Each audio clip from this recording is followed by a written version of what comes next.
தேவனுடைய பரிசுத்த நாமத்திற்கு மகிமை உண்டாவதாக. மறுபடியும் இந்த வாரத்தில் முதல் நாளில் நம்முடைய பிதாவாகிய தேவனை இயேசு கிறிஸ்துவுக்குள்ளாக ஆவியிலே நிறைந்து நாம் தொழுது கொள்ளத்தக்கதான பாக்கியத்தை நம்முடைய ஜீவனில் இறைவன் தந்திருக்கிறதற்காக ஸ்தோத்திரம் உண்டாவதாக. எல்லா மனிதரை பார்க்கலும் எல்லா விதமான ஆசீர்வாதத்தை பார்க்கலும் இறைவனை தொழுது கொள்கிறதான ஆசீர்வாதம் மகா உன்னதமானது.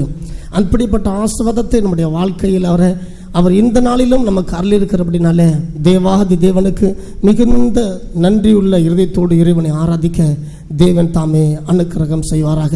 மகா பரிசுத்தமுள்ள தேவனை ஆராதிப்பதற்கு உலகம் உண்டாவதற்கு முன்பே நம்மளை மகா கிருபையினாலே இரக்கமுள்ள தேவன் நம்மளை அழைத்து கொண்டதற்காக தேவனுக்கு ஸ்தோத்திரம். இந்த நாளிலும் ஒரு சில வசனங்களை வாசித்து இறைவனுக்குள்ளாக இறைவனுடைய வார்த்தையை தியானிக்கவும் அந்த வார்த்தை நமக்கு போதித்து நம்மளை செயல்படுத்தத்தக்கதாக தேவன் நமக்கு அனுக்கிரகம் செய்வாராக.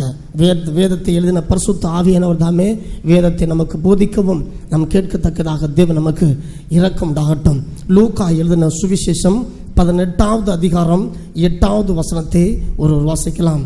லூக்கா எழுதின சுவிசேஷம் 18வது அதிகாரம் 8வது வசனத்தை ஒருவர் வாசிக்கலாம். சீக்கிரத்திலே அவர்களுக்கு நியாயம் செய்வார் என்று உங்களுக்கு சொல்லுகிறேன். சீக்கிரத்திலே அவர்களுக்கு நியாயம் செய்வார் என்று உங்களுக்கு சொல்லுகிறேன். ஆகிலும் மனுஷகுமாரன் வரும்பொழுது பூமியிலே விசுவாசத்தை காண்பாரோ என்றார். ஆமா, பூமியிலே விசுவாசத்தை காண்பாரோ என்று இயேசு கிறிஸ்து தாமே சொல்லுகிறதான வார்த்தையை நாம் இங்கே வாசிக்க கேட்கிறோம். சீக்கிரத்திலே அவர்களுக்கு நியாயம் செய்வார் என்று உங்களுக்கு சொல்லுகிறேன். ஆகிலும் மனுஷகுமாரன் வரும்போது பூமியிலே விசுவாசத்தை காண்பாரோ என்று எழுதுகிறார். தேவன் ஒரு நாள் வெளிப்பட போகிறார் என்பதும் தேவனுடைய வெளிப்படுகிற நாட்களில் இறைவன் நமக்கு தந்த விசுவாசத்தின் அளவின்படியே நமக்கு தேவன் மகிமையிலே நமக்கு இரக்கம் செய்ய போகிறார் என்பதையும் நாம் அறிந்திருக்கிறோம். அப்படினாலே தேவ ஜனங்களாகிய நாம் மறுமைக்காக வாழ்ந்து கொண்டிருக்கிற நாம், மறுமைக்கு நேராக திருப்பப்பட்டிருக்கிற நாம், மறுமைக்கு நேராக நடத்தப்பட்டு கொண்டிருக்கிற நாம் நம்முடைய வாழ்க்கையில் எப்படிப்பட்டவர்களாக இருக்க வேண்டும் என்பதை அறிந்து கொண்டு அந்த விசுவாசத்தை நாம் காத்துக்கொள்ளவும் அந்த விசுவாசத்துக்குள்ளாக இன்னும் நம்மளை நடத்தி செல்லத்தக்கதாக தேவ கிருபை பெற்றுக்கொள்ளவும் தேவ ஆவியானவர் நமக்கு இரக்கம் செய்வராக. விசுவாசத்தை கொண்டு ரட்சிக்கப்பட்டிருக்கிறோம். தேவனுடைய மகா கிருபையினால் இந்த விசுவாசத்தை நாம் பெற்றிருக்கிறோம். பரலோகத்திலிருந்து நமக்கு தேவன் தந்த மகா பெரிய பொக்கிஷமாக இருக்கிறது இந்த விசுவாசம். விசுவாச வாழ்க்கையிலே இறைவனே நேசிக்கிற வாழ்க்கையிலே விசுவாசம் என்பதே நமக்கு மகா பெரிய அஸ்திபாரமா இருக்கிறது. இந்த அஸ்திபாரத்தின் மேலதான் விசுவாசத்தின் மேலதான் நம்முடைய வாழ்க்கை கட்டியிருக்கிறோம். விசுவாசம் என்பது அது இயேசு கிறிஸ்துவை குறிக்கிறதான வார்த்தையா இருக்கிறபடினாலே அவருக்கு மேலாக நம்முடைய வாழ்க்கை கட்டியிருக்கிற நாம் எதை தேடுகிறோம், எப்படிப்பட்ட ஒரு வாழ்க்கை வாழ்கிறோம் என்பதை அறிந்து கொண்டு அதற்கு நேராக இறைவனுக்குள் வேறு கொண்டவர்களாக ஜீவிக்க தேவன் நமக்கு இரக்கம் செய்வராக. அது எந்த அளவுக்கு நமக்கு அது நம்மில் அந்த விசுவாசம் காக்கப்படுகிறதோ அந்த அளவுக்கு மகிமையிலே நமக்கு பலன் உண்டாகிறது. அப்படிப்பட்ட மகாபெரிய விசுவாசத்தை நாம் பெற்றிருக்கிறோம். யூதா எழுதின பொதுவான நிருபத்தில் அவர் சொல்லுகிற வார்த்தையானது பொதுவான இந்த ரட்சிப்பை பெற்றிருக்கிற நமக்கு, விசுவாசத்தை பெற்றிருக்கிற நமக்கு தைரியமாய் நாம் போராட வேண்டும் என்று இவ்விதமாய் சொல்லுகிறார். யூதாவின் நிருபத்தில் வாசிக்கலாம். 1, 2, 3 வசனங்கள் வாசிங்க. இயேசு கிறிஸ்துவினுடைய ஊழியக்காரனும் இயேசு கிறிஸ்துவினுடைய ஊழியக்காரனும் யாக்கோபுடைய சகோதரனுமாய் இருக்கிற யூதா பிதாவாகிய தேவனாலே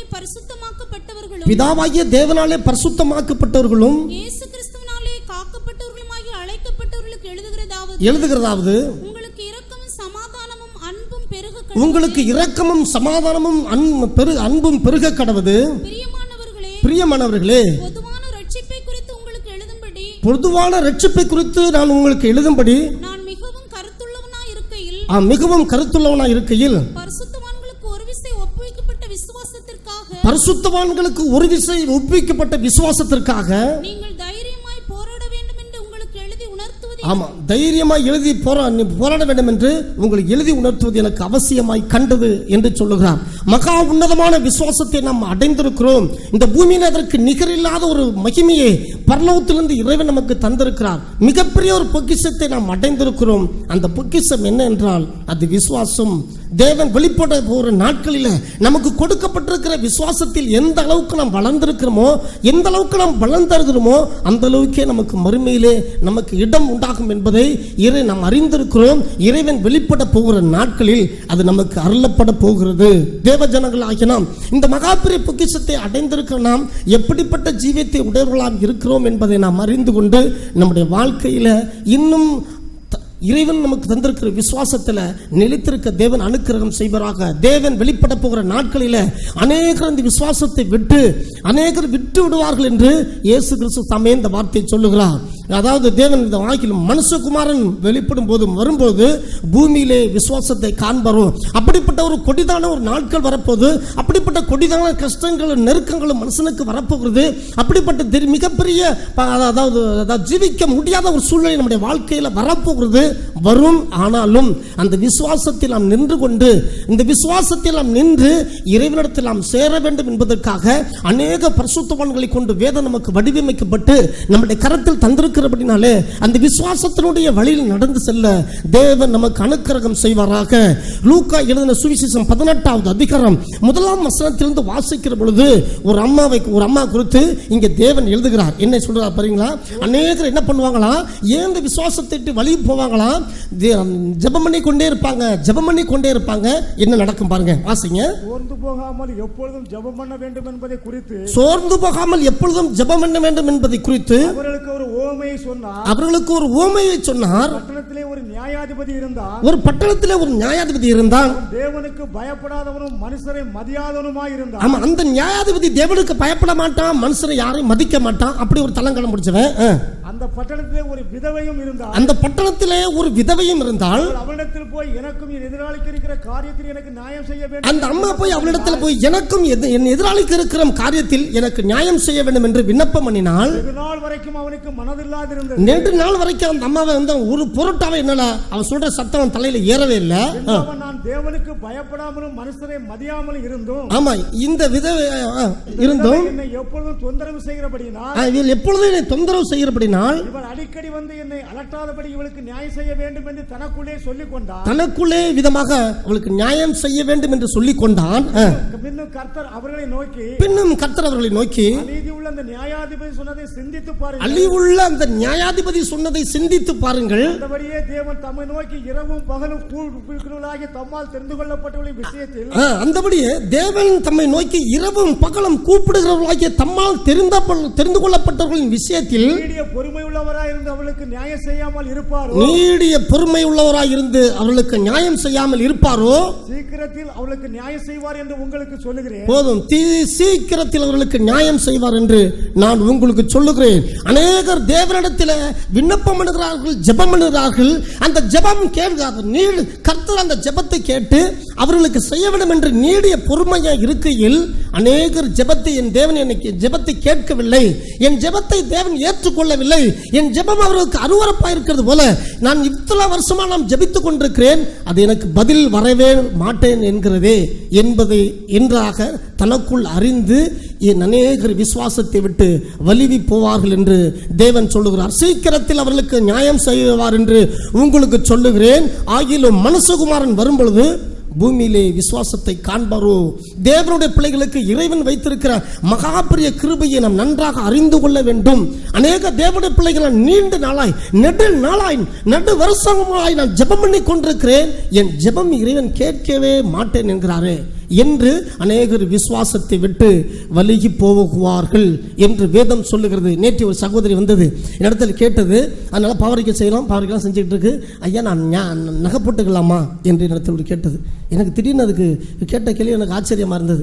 நகை போட்டுக்கொள்ளலாமா என்று கேட்டோடனே ஆச்சரியமாக இருந்தது. என்ன ஆச்சு உங்களுக்கு, ஏன் அப்படின்னு.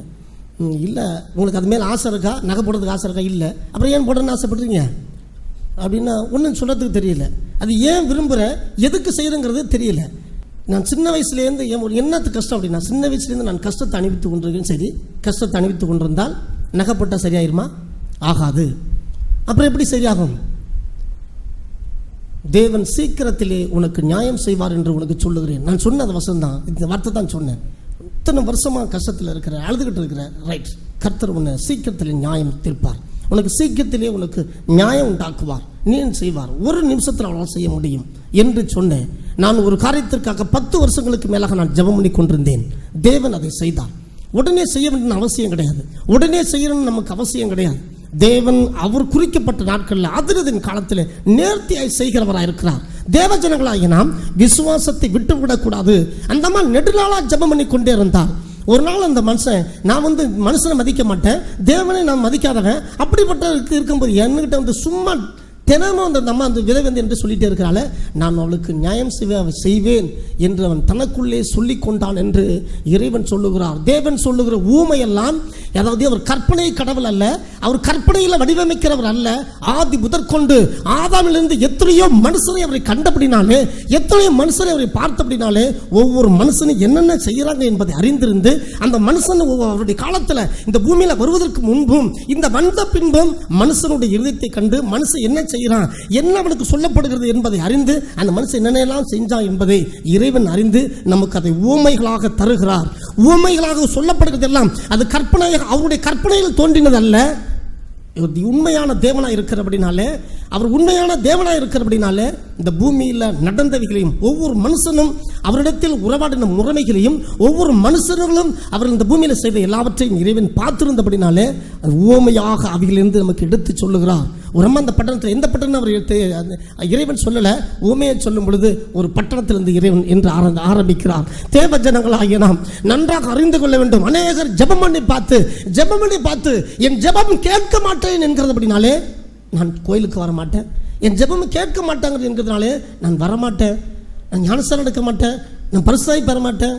தேவ ஜனங்களாக நன்றாக அறிந்திருக்க வேண்டும். விசுவாசிக்கிற நாம் தான் அநேக காரியங்களை நாம் அறிந்திருக்கிறோம், வாழ்க்கையில் எவ்வளவோ நன்மைகளை பெற்றிருக்கிறோம். ஆன போதிலும் ஒரு காரியத்தை நம்முடைய வாழ்க்கையில் நடக்க வேண்டும் என்று விரும்பி அது நடக்காத அது காலம் இறைவன் தாழ்த்துகிற பொழுது நம்முடைய வாழ்க்கையில் சோர்வை உண்டாக்குகிறோம். அந்த சோர்வு என்ன செய்யும் தெரியுமா? அது விசுவாசத்தை விட்டு நம்மளை வழிவிலக்கி செல்லுகின்ற விடும் என்பதை அறிந்து விசுவாசத்தை உடையவர்களாகிய மகா உன்னதமான விசுவாசத்தை பெற்றிருக்கிறவர்களாகிய நாம் அதை சரியாக காத்துக்கொள்ள வேண்டும் என்று இறைவன் நமக்கு போதிக்கிறார். சோர்ந்து போகாமல் எப்பொழுதும் ஜெபம் பண்ணுங்க. உடனே செய்ய வேண்டிய அவசியம் கிடையாது. தேவன் உடனே செய்ய அவசியம் கிடையாது. ஏன் விதமெல்லாம் தேவன் நமக்கு நம்முடைய வாழ்க்கையில நீடிய பொறுமையா ஏன் இருக்கிறார் என்றால், அது தான் விசுவாசிக்கு அடையாளம். நம்ம விசுவாசி தேவனுடைய பிள்ளை என்று நம்ம சொல்லுவோமானால், நம்முடைய வாழ்க்கையில உடனே இறைவன் செய்து விட்டால் நம்முடைய விசுவாசத்தில் பலன் இருக்காது. இறைவன் நம்முடைய விசுவாசத்தை உறுதிப்படுத்தும் பொருட்டு சில காரியங்கள் எல்லாம் நம்முடைய வாழ்க்கையில் உடனே அதை செய்வதற்கு அவர் விரும்புகிறது இல்லை என்பதை நாம் அறிந்து கொள்ள வேண்டும். கேட்ட உடனே கிடைக்கவில்லை என்று கவலைப்படாதீர்கள். உங்கள் விசுவாசத்தை ஆழப்படுத்துவதற்காகவே தேவன் இதை செய்கிறார். எத்தனை வருஷங்களாக நான் இந்த காரியத்தை நான் ஜெபம் பண்ணி கொண்டிருந்தேன், எனக்கு இதை இப்பொழுது செய்திருக்கிறார் என்று உங்களுடைய ஆத்துமா அந்த நாட்கள் எல்லாம் எண்ணி அதில் மிகுந்த களி கூறும். எந்த அளவுக்கு நம்முடைய காரியத்தில் இறைவன் லேட் பண்ணுறாரோ அந்த காரியத்து வர மட்டும் அதில் பலன் இருக்கும், அதில் பலன் இருக்கும். அது மாத்திரமல்ல, நம்முடைய விசுவாசத்தில் ஆழம் இருக்கும் என்பதை அறிந்து கொள்ள வேண்டும். அந்த அநேகர் நம்ம உடனே செய்யலன்னு சொல்றதுனால விசுவாசத்தில் ஆழம் குறைந்தவர்களாய் இறைவனை விட்டு வழிவிலகி போய் விடுகிறார்கள். தேவ ஜனங்களாகிய நாம் நமக்கு கொடுக்கப்பட்டிருக்கிற இந்த அருமையான விசுவாசத்தை காத்துக்கொள்வதற்கு பொறுமை ரொம்பவும் அவசியம். ரொம்ப நாள் காத்திருந்து நீங்கள் பெற்றுக்கொள்ளுங்க. அதனால ஒன்றும் தப்பு கிடையாது. அது நம்முடைய விசுவாசத்தை மிகவும் ஆழப்படுத்துவது மாத்திரமல்ல, இறைவனோடு செம்மையாக இணைத்துவிடும், இறைவனோடு செம்மையாக நம்மளை நிறுத்திவிடும் என்பதை அறிந்து இந்த விசுவாசத்தை நாம் காத்துக்கொள்ள வேண்டும் என்று இறைவன் விரும்புகிறார். நீண்ட நாட்கள் ஜெபம் பண்ணின கிடைக்கிறேன்னு போயிட்டோம்னா நம்முடைய விசுவாசம் அதோடு ஒளிந்து போய்விடும் என்று நாம் அறிந்து கொண்டு நம்முடைய ஜெபத்தை எல்லாம் கர்த்தர் லேட் பண்றாரா, ரைட்டு, காத்துருங்க, இன்னும் காத்துருங்க, வருஷங்களில் காத்துருங்க. அதுவரையிலும் உங்களுடைய விசுவாசத்தில் மகாபெரிய பலன், அது பலன் இரட்டிப்பாக்கி கொண்டே இருக்கும் என்று அறிந்து கொண்டு இந்த அறிவை உடையவர்களாய் நம்முடைய இறைவன் வெளிப்படுகிற நாள் வரையிலும் நம்முடைய விசுவாசத்தை காத்துக்கொள்ள தேவன் நமக்கு இரக்கம் செய்வாராக. ஏசாயா தீர்க்கதரிசியானவர் இவ்விதமாக எழுதுகிறார். வாசிங்க, 40வது அதிகாரத்தில் 27வது வசனத்தை வாசிக்கலாம். யாக்கோபே இஸ்ரவேலே, தேவனுடைய ஜனமே, என் வழி கர்த்தருக்கு மறைவாயிற்று என்றும் என் நியாயம் தேவனிடத்தில் எட்டாமல் போகிறது என்றும் நீ சொல்வானே, பூமியின் கடையாந்தரங்களை சிருஷ்டித்த கர்த்தராகிய அநாதி தேவன், அவன் பூமியின் கடையாந்தரங்களை சிருஷ்டித்த கர்த்தராகிய தேவன் சோர்ந்து போவதும் இல்லை, இளைப்படைவதும் இல்லை, சோர்ந்து போவதும் இல்லை, இளைப்படைவதும் இல்லை. நீ அறியாயோ, இது நீ அறியாயோ, நீ கேட்டதில்லையோ, நீ இதை கேட்டதில்லையோ, புத்தி ஆராய்ந்து முடியாதது, அவர் புத்தி ஆராய்ந்து முடியாதது. சோர்ந்து போகிறவனுக்கு அவர் பலன் கொடுத்து, சோர்ந்து போறவனுக்கு அவர் பலன் கொடுத்து, இல்லாதவனுக்கு சத்துவத்தை பெருக பண்ணுகிறார். ஒருபோதும் சத்துவம் குறைந்து போறதில்லை. நீங்கள் காத்திருக்கிறதுனால் சத்துவம் குறைந்து போறதில்லை. யாக்கோபே இஸ்ரவேலே என் ஜனமே, என் ஜனமே என்று சொல்லுகிறார். யாக்கோபே இஸ்ரவேலே என் விலை கர்த்தருக்கு மறைவாயிற்று என்றும் என் நியாயம் என் தேவனிடத்தில் எட்டாமல் போகிறது என்றும் நீ சொல்லுவானேன். என் சத்தத்தை இறைவன் கேட்கறதில்ல, என் ஜெபத்தை இறைவன் கேட்கறதில்ல என்று ஏன் சொல்ற அப்படின்னு ஆண்டவர் கேட்கிறார். நம்முடைய பார்த்து தான் கேட்கிறார். இஸ்ரவேலே, யாக்கோபே, ஏன் அப்படி நீ சொல்ற? அடுத்து சொல்றார், பூமியின் கடையாந்தரங்களை சிருஷ்டித்த தேவன் அநாதி தேவன், சோர்ந்து போவதும் இல்லை, இளைப்படையதும் இல்லை. நம்முடைய சத்தத்தை கேட்கக்கூடாதபடிக்கு ஒருபோதும் அவர் சோர்ந்து போவதும் இல்லை, இளைப்படைவதும் இல்லை. இதை நீ கேட்டதில்லையோ, அவருடைய புத்தி ஆராய்ந்து முடியாதது என்று இறைவன் சொல்லுகிறார். அவர் சோர்ந்து போறவனுக்கு பலன் கொடுத்து சத்துவம் இல்லாதவனுக்கு சத்துவத்தை பெருகப்படுகிறவராக இருக்கிறபடினாலே என் ஜெபம் கேட்க மாட்டாங்குது என்று சொல்லி நம்முடைய விசுவாசத்தில் சோர்ந்து போகாதபடி தொடர்ந்து ஜெபத்தில் விசுவாசத்தில் விட்டு விடாதபடி தொடர்ந்து பிடிக்க வேண்டும் என்று இறைவன் நமக்கு விதமாய் சொல்லுகிறார். அநேகர் தேவ சமூகத்தை விட்டு விலகி போனார்கள். என் ஜெபம் தேவ சமூகத்தில் எட்ட மாட்டேன் என்கிறது, என் ஜெபத்தை இறைவன் கேட்க மாட்டேன் என்கிறார் என்று தங்களுக்குள்ளே புலம்பிக் கொண்டு விலைக்கு செல்லுகிறார்கள். தேவ ஜனங்களாகிய நாம் இறைவன் நம்ம ஜெபத்தை கேட்பதற்கு கடையாந்தரங்களை சிருஷ்டித்த தேவன், இந்த பூமியில எங்க இருந்தாலும் சரி அந்த சத்தத்தை கேட்கிற தேவன். யோனாவை தண்ணீருக்குள் அமிழ்த்து போடும் பொழுது மீன் ஆயத்தம் பண்ணின தேவன் அந்த மீனுக்குள்ளிருந்து யோனாவின் சத்தத்தை கேட்டு அவரை விடுதலையாக்கினார். யோனா ஒன்று கரையில் கைக்கு விட சொன்னார், அது விதமாக அது கைக்கு விட்டது என்பதை நாம் அறிகிறோம். ஒரு நிமிஷத்தில், ஒரு வினாடியில், ஒரு நாளைக்குள்ள நமக்குள்ள சூழ்நிலைகள் எல்லாம் மாறி போகும். சூழ்நிலைகளை மாற்றுகிற தேவன். பெரிய சூழ்நிலைகளாக இருக்கலாம், நமக்கு தாங்கக்கூடாத முடியாத ஒரு நிலை நமக்கு உண்டாகலாம். தேவன் சூழ்நிலைகளை மாற்றக்கூடிய வல்லவராக இருக்கிறபடினால அவர் சோர்ந்து போகிறதும் இல்லை, இளைப்படைவதும் இல்லை என்று வேதம் சொல்லுகிறபடினால் தேவ ஜனங்களாய் நாம் விசுவாசத்தில் நாம் பலப்பட்டு கொண்டு தேவனுக்கு நாராக இன்னும் நாம் காத்திருக்க தேவன் நமக்கு இரக்கம் செய்வாராக. இந்த விசுவாசத்தை எப்படிப்பட்டது என்பதை நாம் அறிந்து கொள்ளலாம். 1 பேதுரு 1வது அதிகாரம் 5வது வசனம். கடைசி காலத்தில் வெளிப்பட ஆயத்தமாக்கப்பட்டிருக்கிற ரட்சிப்புக்கு ஏதுவாக, ஆமா, கடைசி காலத்தில் வெளிப்பட ஆயத்தமாக்கப்பட்டிருக்கிற ரட்சிப்புக்கு ஏதுவாக விசுவாசத்தை கொண்டு தேவனுடைய பலத்தினாலே காக்கப்பட்டிருக்கிற உங்களுக்கு, ஆமா, விசுவாசத்தை கொண்டு தான் நமக்கு காக்கப்படுகிறோம். அந்த விசுவாசத்தை உண்டா நமக்கு பாதுகாவல் கிடையாது. விசுவாசத்தை கொண்டு கடைசி காலத்தில் காக்கப்பட்டிருக்கிற நமக்கு அந்த சுதந்திரம் பரலோகத்தில் வைக்கப்பட்டிருக்கிறது. ஆமா, அந்த சுதந்திரம் பரலோகத்தில் வைக்கப்பட்டிருக்கிறது. தேவன் வெளிப்படும் பொழுதுதான் அந்த சுதந்திரம் நமக்கு வரும். அது வரையிலும் நாம் அமைதலாக இருந்து நாம் அதை பெற்றுக்கொள்ள வேண்டும் என்று இந்த வார்த்தை நமக்கு கற்பிக்கிறது. கடைசி காலத்தில் வெளிப்பட ஆயத்தமாக்கப்பட்டிருக்கிற ரட்சிப்புக்கு ஏதுவாக விசுவாசத்தை கொண்டுதான் தேவனுடைய பலத்தினாலே காக்கப்படுகிற உங்களுக்கு அந்த சுதந்திரம் பரலோகத்தில் வைக்கப்பட்டிருக்கிறது என்று சொல்லுகிறது. இந்த விசுவாசத்தை பெற்றிருக்கிறோம்.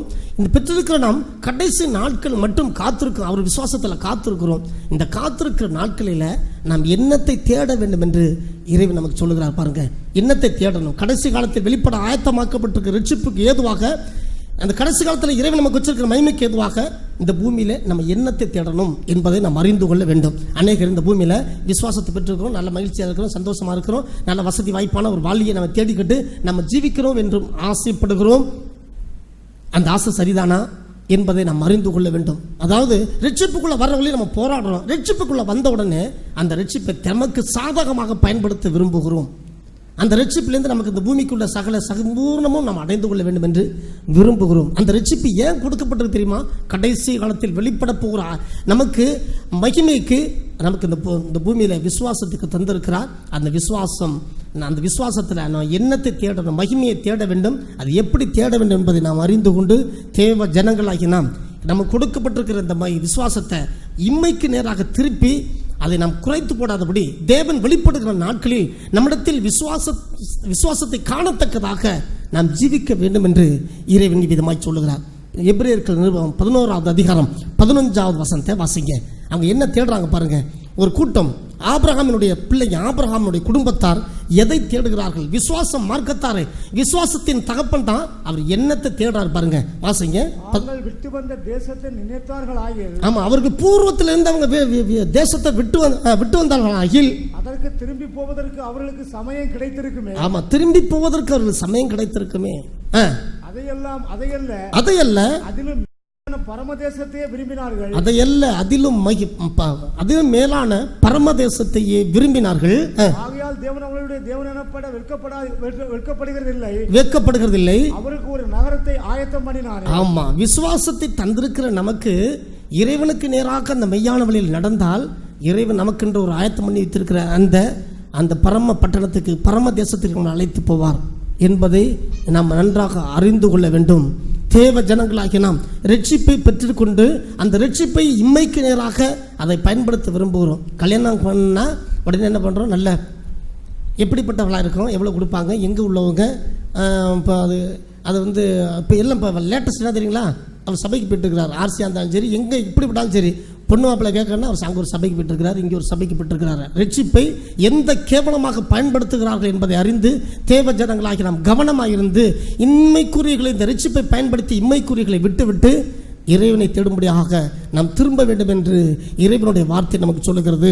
ஆதியாகமத்தில் 12வது அதிகாரத்தில் தேவன் விதமாக எழுதுகிறார். ஆபிரகாமை அழைத்தார், ஆபிரகாம் புறப்பட்டார். அவர் புறப்பட்டு திரும்பி கானானை நோக்கி பயணம் செய்கிறார். குடும்பத்தோட பயணம் செய்யும் பொழுது கானானை வந்து சேர்ந்து விட்டார். 12வது அதிகாரத்தில் 7வது வசனத்தை வாசிங்க. கர்த்தர் ஆபிரகாமுக்கு தரிசனமாகி, 7வது வசனத்தை வாசிங்க. தரிசனமாகி உன் சந்ததிக்கு இந்த தேசத்தை கொடுப்பேன் என்றார். ஆமா, உன் சந்ததிக்கு இந்த தேசத்தை கொடுப்பேன் என்றார். அப்பொழுது அவன் தனக்கு தரிசனமான கர்த்தருக்கு அங்கே ஒரு பலிபீடத்தை கட்டினான். பின்பு அவன் அவ்விடம் விட்டு பெயர்ந்து பெத்தேலுக்கு கிழக்கே இருக்கும் மலைக்கு போய் பெத்தேல் மட்டும் போய்விட்டார். கானானுக்கு இங்கேருந்து புறப்பட்டார். அவர் புறப்பட்டு கானானை நோக்கி போயிட்டாரு. கானானை போய் சேர்ந்தாச்சு. கானானில் போய் இருக்கிறார். கானானில் போன பிறகு இன்னும் ஒரு படி மேலைக்கு போகிறார். அது பெத்தேல். இது இறைவனுடைய வீடு, தேவனுடைய வீடு மட்டும். இறைவன் அழைத்து வருகிறார். தெரியாத இடத்துலேருந்து அழைத்து வருகிறார். தெரியாத இடத்துக்கு அழைத்து போயிட்டு இருக்கிறாரு. போய் கானான் தேசத்தில் பிரவேசிக்க செய்தாச்சு. இப்போ பிரவேசித்த உடனே இன்னும் மேலான ஒரு மேன்மை அடைகிறார். அவர் பெத்தேல் மட்டும் போயிட்டாரு. வாசிங்க. பெத்தேல் தனக்கு மேற்காகவும் ஆயி கிழக்காக இருக்க கூடாரம் போட்டு அங்கே கர்த்தருக்கு ஒரு பலிபீடத்தை கட்டி கர்த்தருடைய நாமத்தை தொழுது கொண்டார். ஆமா, ஒரு மகிமையான இடத்துக்கு போயிட்டார். அதாவது உலகத்தை விட்டுட்டு மகாபெரிய தேவனுடைய வீடு வரையும் போயிட்டாருன்னு வச்சுக்கிடுங்களேன். அப்படி போயிட்டார். அதாவது கானான் தேசத்தில் போய் பிரவேசித்து விட்டார். அந்த கானான் தேசத்துக்கு போய் பெத்தேல் மட்டும், இறைவனுடைய வீடு மட்டும் போயிட்டாரு. அங்கே போய் அங்கே குளாரம் போட்டு கர்த்தருடைய நாமத்தை எங்க தொழுது கொண்டார். அடுத்த வசனத்தை வாசிங்க.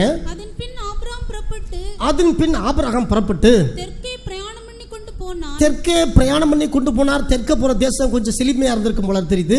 தெற்கே பிரயாணம் பண்ணி போனார். அப்படி போயிட்டு இருக்கும்போது அந்த தேசத்துல பஞ்சம் உண்டாயிற்று. பஞ்சம் கொடிதா இருந்தபடினால் ஆபிரகாம் எகிப்து தேசத்திலே தங்கும்படி அவ்விடத்துக்கு போனார். ஆமென். தேவ ஜனங்களாகிய நன்றாக அறிந்து கொள்ள வேண்டும். இறைவனை இரட்சிப்பை தேடணும். இரட்சிப்பை கடத்திட்டு இரட்சிப்பில் இன்னும் மேலான அனுபவத்தை அடைந்த உடனே நம்முடைய வாழ்க்கையில சில கஷ்டங்களை இறைவன் அனுமதிக்கிறார். சில பாடுகளை இறைவன் அனுமதிக்கிறார். இறைவனுடைய பிள்ளைகளா எப்படிங்கிறத நம்ம சோதிக்கும்படி சில கஷ்டங்களை நம்முடைய வாழ்க்கையில் அனுமதிக்கும் போது உடனே என்ன செய்யணும் தெரியுமா? எகிப்தை நோக்கி திரும்பி பார்க்கிறோம். அப்புறம் என்ன தெரியும் பண்ணாரு? பெத்தேல் வரலையும் போனார். தேவனுடைய வீடு மட்டும் போனார். அங்கே பலிபீடம் கட்டி இறைவனை தொழுது கொண்டார். சுற்றி பார்த்தார். தெற்கே கொஞ்சம் நல்ல செழிமையான இடம் போல் தெரிந்தது. கொஞ்சம் நகர்ந்து தெற்கே போனார். தேவன் எச்சரிப்பு கொடுக்கும்படி ஒரு பஞ்சத்தை வரவேற்று விட்டார். பஞ்சம் வந்தது. அவர் இன்னும் தேவனிடத்தில் அவர் கேட்கவில்லை. விலகி என்ன பண்ணாரு? இன்னும் தேடி பார்த்தார். எகிப்து ரொம்ப செழிப்பாக தெரிஞ்சது. எகிப்தை நோக்கி போய்விட்டார். இப்படி போன இடத்துல என்ன நடந்தது தான் அடுத்த வசனம் வாசிங்க. அவன் எகிப்துக்கு சமீபமாய் வந்தபோது மனைவி சாராயை பார்த்து, நீ பார்வைக்கு அழகுள்ள ஸ்திரீ என்று அறிவேன். எகிப்தியர் உன்னை காணும் போது இவள் அவனுடைய மனைவி என்று சொல்லி என்னை கொண்டு போட்டு உன்னை உயிரோடு வைப்பார்கள். ஆகையால் உன் நிமித்தம் எனக்கு நன்மை உண்டாகும்படி உன்னாலே என் உயிர் பிழைக்கும்படிக்கும் நீ உன்னை என் சகோதரி என்று சொல் என்றார். எகிப்தை கண்டவுடனே இதயத்தில் அவருக்கு ஒரு படபடப்பு உண்டாகுது. எகிப்தை கண்டோனே அவருக்கு இருதயத்தில் ஒரு ஆட்டம் உண்டாகுது.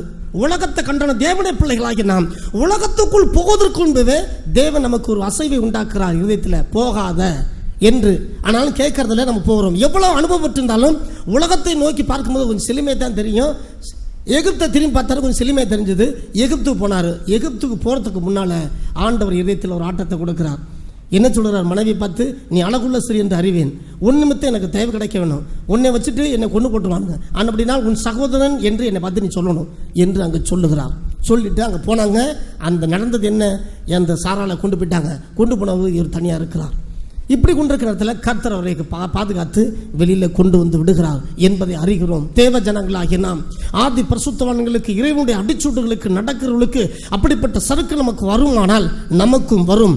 ஆபிரகாம் தன்னை பார்த்தார், ஓஹோ இது சரியில்லை, உடனே இடத்தை காலி பண்ணு சொல்லி எகிப்தை விட்டு புறப்பட்டார். புறப்பட்டு மறுபடியும் பெத்தேலுக்கு வருகிறார். 13வது அதிகாரம் 3வது வசனத்தை வாசிங்க. அவன் தன் பிரயாணங்களிலே தெற்கே இருந்து பெத்தேல் மட்டும், பெத்தேலுக்கும் ஆயீக்கும் நடுவாக தான் முன்பு கூடாரம் போட்டதும் தான் முதல் ஒரு பலிபீடத்தை உண்டாக்கினதுமான ஸ்தலம் மட்டும் போனான். அங்கே திருப்பி மறுபடியும் அங்கே வந்து அங்கே தன்னுடைய கூடாரத்தை போட்டு அமைந்து அங்கே இருக்கிறார். அப்பொழுது ஒரு சமாதானம் உண்டாகிறது. தேவஜனங்களா, நாம் என்ன பண்ணுறோம் தெரியுமா? இறைவனுக்குள்ளாக மேலே போக போக உலகத்தை எட்டி பார்க்குறோம். நம்முடைய ஈக்குவலுக்கு இந்த பூமியில் என்ன கிடைக்கும் அப்படின்னு எட்டி பார்க்கும்போது எகிப்து தான் கிடைக்கும். அது எகிப்து கிடைச்சது. எகிப்து போனார். போன உடனே பார்த்தாரு, ஆகா இது சரியில்லை, குடும்பத்துக்கே பிரச்சனை வந்துடும் போல இருக்கு என்று மறுபடியும் எகிப்து விட்டு விலகி பெத்தேலுக்கு வந்து கூடாரம் போட்டார் என்று அறிகிறோம். தேவ ஜனங்களாகிய நாம் பெத்தேலுக்கு வரும்படி இறைவன் நம்மளை அழைத்திருக்கிறார். தேவனுடைய வீட்டுக்கு வரும்படி இறைவன் நம்மளை அழைத்திருக்கிறார். தேவனுடைய வீட்டுக்குள் வந்த பிறகும் நீங்கள் எகிப்தை நோக்கி பார்த்தீங்கன்னா எகிப்து நல்ல செழுமையாக தான் தெரியும்.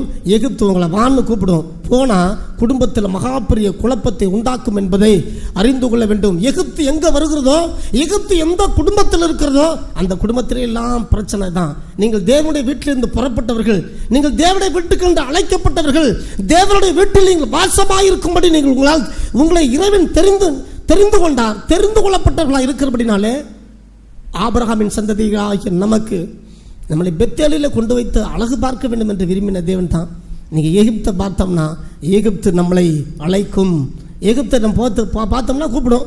அங்கே போனவர்களை குடும்பத்தில் பிரச்சனை, எத்தனை குடும்பத்தில் பிரச்சனையோ அத்தனை குடும்பத்தெல்லாம் எகிப்து உள்ளே இருக்குது என்பது வேதம் சொல்லுகிறதான காரியமாக இருக்கிறது. ஜனங்களாகிய நாம் ஆதி பரிசுத்தவான்களுக்கெல்லாம் நன்றாக அவர்கள் நடந்து அந்த காரியங்களை அனுபவித்து நமக்கு எழுதி தந்திருக்கிறதான வேதமாக இருக்கிறபடினாலே, இந்த வேதம் நமக்கு எழுதி தந்து அவருடைய புத்தி நமக்கு கொடுக்கிறதா இருக்கிறபடினாலே தேவ ஜனங்களாகி நாம் இம்மைக்குரியவர்களாக இராதபடி விசுவாசத்தை கொண்டு நம்மளை அழைக்கப்பட்டிருக்கிற இந்த அழைப்பில் இறைவனுக்கு நேராக இறைவனுடைய அடிச்சுவட்டில் நடந்து பெத்தேலிலே தேவனுடைய சமூகத்தில் வந்து தேவனோடு இருக்கும்படி அழைக்கப்பட்டிருக்கிற நாம் எகிப்தை திரும்பி பார்க்கக்கூடாது என்று இறைவன் விரும்புகிறார். விசுவாசம் தான், விசுவாச பிள்ளைகள் தான் எகிப்துக்கு நேராக போக முடியும்.